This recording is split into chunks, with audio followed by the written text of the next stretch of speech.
I will ruin your life with one phone call. I'll end your life with one phone. Not long ago, the chief inspector gave us a new lead. The coroner confirmed the second victim's identity through his fingerprints. He turned out to be a truck driver named Pete Jobling. From his records, he looked like an honest man. He had never broken the law. But one critical detail caught our attention.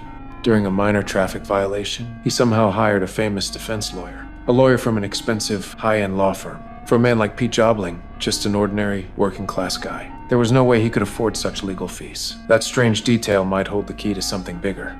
So I headed straight to the law firm. I disguised myself as a client, and as soon as I sat down, I told them why I was really there. Now get me your file on Pete Jobling. Excuse me? A client you represented for a traffic violation and disorderly conduct charge.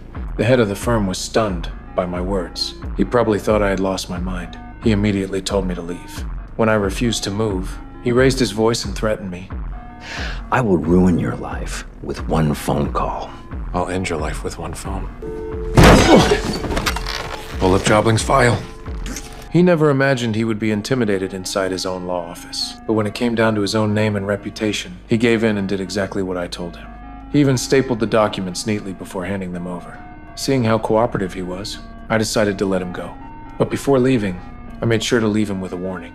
Don't bother trying to find out my real name. Cause any problems, you wish I finished strangling you. Meanwhile, the chief inspector went to Officer Spivey's house looking for more leads. But his visit was mistaken for a break-in by Spivey's neighbor. The police arrived and beat him up before taking him to the station. He was only released after Officer Roscoe bailed him out. Even so, he didn't come back empty-handed. When we met up again, we put our findings together. I searched Spivey's house. Looks like he left town, but his landline showed multiple calls to Kleiner Industries. So roads are leading to Kleiner. And both trails pointed straight to the Kleiner Corporation, the local business giant. Everything suggested we needed to dig deeper into this company. That afternoon, the chief inspector and I visited Kleiner Industries under the guise of a friendly call.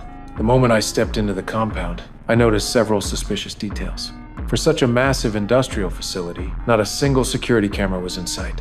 Soon, the secretary escorted us into the office of Old Man Kleiner, the company's founder. The chief inspector probed with careful questions. But Kleiner's answers were smooth and flawless. He claimed paying Pete Jobling's legal fees was only to ensure the smooth delivery of company goods. And as for Officer Spivey's phone calls to the company, he completely denied any connection. Maybe they're just making plans to grab a beer after work.